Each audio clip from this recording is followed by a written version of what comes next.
Guys, এটা হচ্ছে একটা সাধারণ কাগজ, আর এটার উপরে একটা জিনিস লেখা আছে যেটা তোমরা এখন দেখতে পাবে না, কিন্তু যদি এর উপরে আমরা আয়রন করে দিই তাহলে তোমরা লেখাটা দেখতে পাবে। তো এটা আমরা কিভাবে করেছি সেটা দেখতে হলে তো ভিডিওটা প্রথম থেকে শেষ অবধি তোমাদের অবশ্যই দেখতে হবে।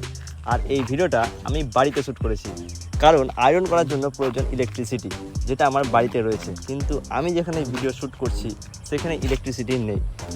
আর এই ভিডিওতে আমি যে জিনিসটা ট্রাই করেছি সেটা তোমরা বাড়িতে খুব সহজেই ট্রাই করতে পারবে। খালি একটা কথা মাথায় রাখবে যে আয়রন করার সময় তোমাদের হাতে যেন কোনো ছ্যাঁকা না লেগে যায়। তো চলো এবার ভিডিওটা শুরু করা যাক।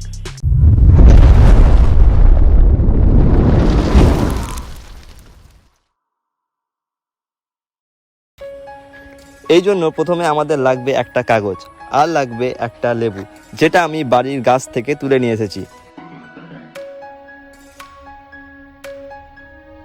তারপর লেবুর পুরো রসটা একটা বাটিতে বের করে নিতে হবে।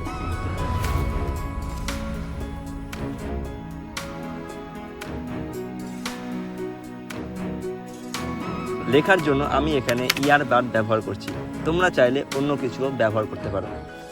ইয়ারবাডের সাহায্যে লেবুর রস দিয়ে আমাদের এই কাগজের ওপর কিছু লিখতে হবে। আমি এখানে আমার নামের প্রথম অক্ষরটা লিখছি।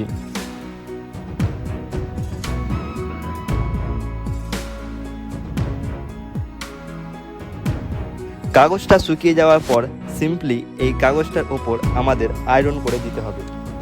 প্রথমবার আয়রন করার ফলে এটা হবে না,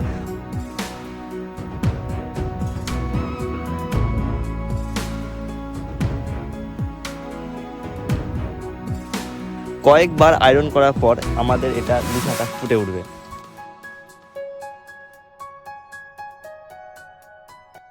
যাদের বাড়িতে আয়রন আছে তারা এটা খুব সহজেই করতে পারবে, কিন্তু যাদের বাড়িতে আয়রন নেই তারা এটা কীভাবে করবে, তো সেই প্রসেসটাও দেখে নাও। আয়রন না থাকলে তোমরা এখানে মোমবাতির ব্যবহার করতে পারো। সম্পূর্ণ প্রসেসটা একই থাকবে, শুধুমাত্র আয়রনের তাপ দেওয়ার বদলে আমরা মোমবাতির সাহায্যে তাপ দিব। মোমবাতি দিয়ে যখন তোমরা তাপ দিবে তখন বেশি কাছে নিয়ে যাবে না, না হলে কাগজটাতে কিন্তু আগুন লেগে যাবে। আমি যখন প্রথমবার করি তখন কিন্তু কাগজটাতে আগুন লেগে গিয়েছিল, দ্বিতীয়বার এটা আমি ট্রাই করি।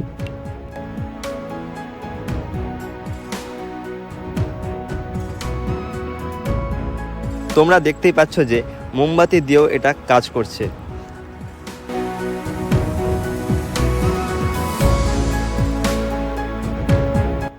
তো ভিডিওটা ভালো লাগলে অবশ্যই একটা লাইক করে দিও, আর চ্যানেলটাকে অবশ্যই সাবস্ক্রাইব করে দিও।